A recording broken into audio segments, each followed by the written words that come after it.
I meant Mr. Jaitley is joining us live from New York, sir.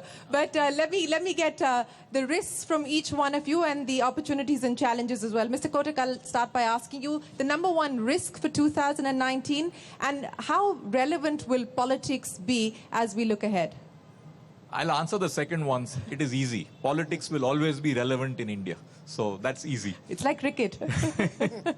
I think my view is that Indian economy has great ability to grow faster. And I would really like to see the Indian economy grow at much faster rates. My dream is an Indian economy which has the ability and in reality grows at double digits, which is at 10%.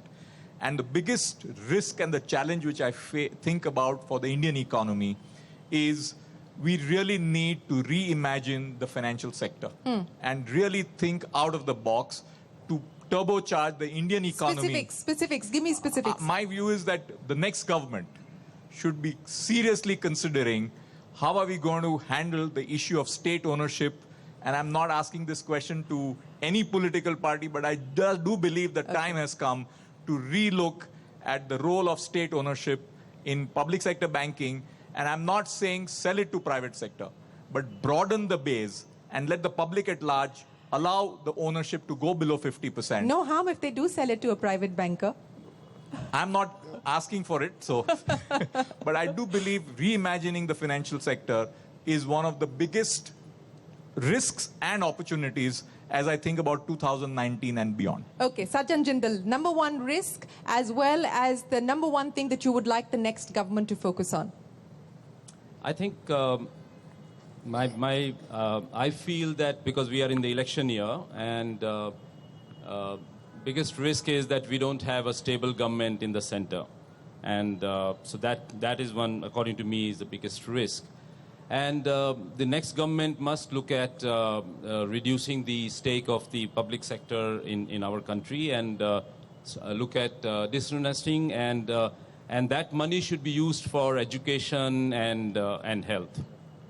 Okay, so reduce public sector influence in business, which is the consensus so far on the panel. Zareen, add to the list, risk and priority for the next government. Yeah, so risk, I think, again, the joker in the pack can be oil prices, and we've seen what it can cause in terms of the current account deficit. In terms of the opportunity, I would like to talk of two. I think first one is the US-China tension. I think as a country, we really need to step in and grab some of that share. We're seeing Vietnam and some other countries actually try to capitalize on that opportunity. The second thing, I think, with AI and various other things which will take over jobs, I think as a country we need to focus on tourism, textile, leather, where no robot can ever take over those jobs. Okay, all right. So focus on new age technologies as well as focus on the trade tensions between India and China. That could be an opportunity for us. Mr. Kumar, Jet Airways, the number one risk for you currently? Not at all, because we are trying to ensure that it keeps on flying. And I have no hesitation in admitting that I enjoy flying Jet Airways. and the opportunities, sir? No, opportunities are what I believe that manufacturing sector, it has not done as well as it should have done. And still, there is an opportunity. The hope was around defense production. The hope was around railway contracts. Honorable Railway Minister is sitting here and hearing me.